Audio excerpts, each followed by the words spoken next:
absolutely delighted to be here tonight to talk about the work that Plant Your Future is doing in the Peruvian Amazon. I first went to the Peruvian Amazon 12 years ago to do research for my master's thesis. And I'd heard about the problem of slash and burn agriculture, my geography lessons at school and so on. But only being there did I really come to understand the challenge of it. So when I'm talking about slash and burn, we're talking about subsistence level farmers clearing the rainforest just to have some area of land to grow crops on, to feed their family, and with a little bit left over to sell to meet their basic needs. Unfortunately, when they've cleared the rainforest and they're growing the crops, it can only support crops for about 2 years because the soils are very shallow and the heavy rains wash those soils away, so the land becomes degraded and they have to clear a new area of rainforest. And this is really like back-breaking work for the farmers. They do all that manually with machetes and saws. And they're just in a poverty cycle they can't break out of, and they can't overcome the barriers to be able to do a model where they can access the market better or grow better crops. And they're basically left with the alternative of carrying on with what they're doing or migrating to the city, which creates a whole other way of problems. So I set up Plant Your Future 4.5 years ago after working in the area of tropical forestry for some years to try and develop a model to really overcome slash and burn agriculture, which we're just starting to implement in the Peruvian Amazon. So a few words on where we're working. We're working in the northern Peruvian Amazon, which is part of the Western Arc. It's incredibly biodiverse. There's up to 310 species of trees per hectare.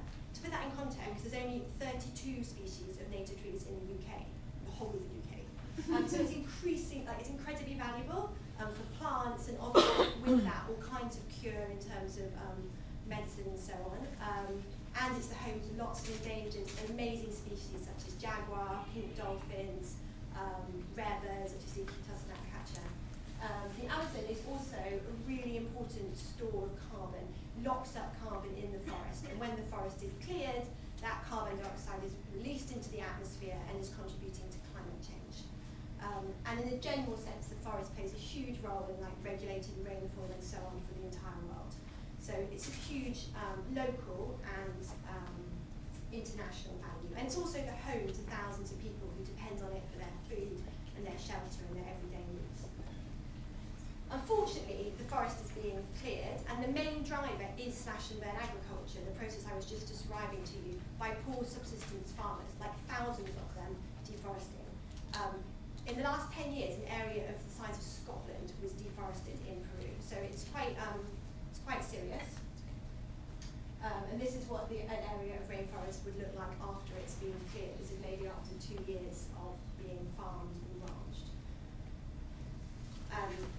However, despair not. 3/4 of the Amazon is still intact because it's a huge forest, although quite a lot of it's already been gone. And we are developing what we believe to be a really innovative model to try and lift these smallholder farmers into a more sustainable model for agriculture. So this is an overview of our model. We feel like our model is offering a really integrated approach, and that's what's been lacking before in actually really tackling this issue of slash and burn agriculture, working with the farmers at different aspects. So the key thing, we believe, is to link the farmer up with the market over the short, medium and the long term, because they, at a very basic level, need to meet their basic needs.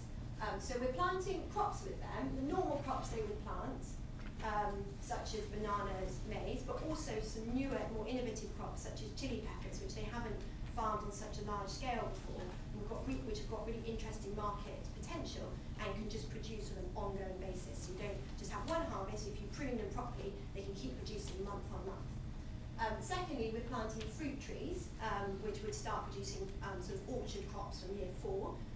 And then also timber, planting short, sort of more short-term, faster-growing species, and also precious woods such as mahogany, which will bring it a very larger value in the much longer term, like 30 to 35 years.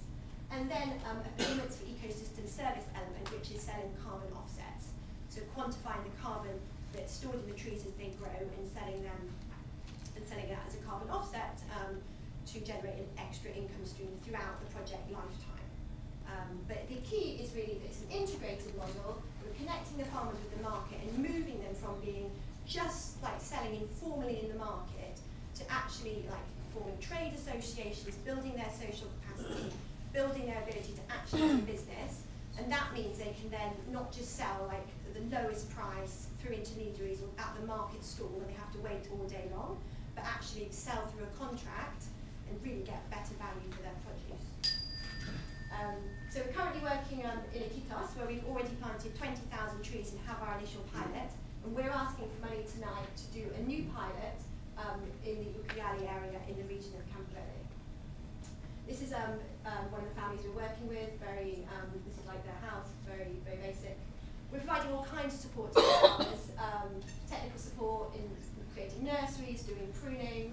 As I said, we're building their business to sell chili peppers and other tropical fruits, and then giving technical support for the timber. So I just really would love your support to try and raise £6,000 tonight so we can start our new project in a new village, planting 5,000 trees over the course of the next year, and giving that new community, one, the chance to really learn and engage in this at a direct level, but also to prove like a new case, an example for our model, so we can scale it up over time, which is what this is all about really, creating a model that can be scaled and replicated and actually change the paradigm for agriculture. And we really feel that no one else is doing what we're doing in Peruvian Amazon. Although we have lots of support on the different elements, we feel our model is quite innovative in bringing together these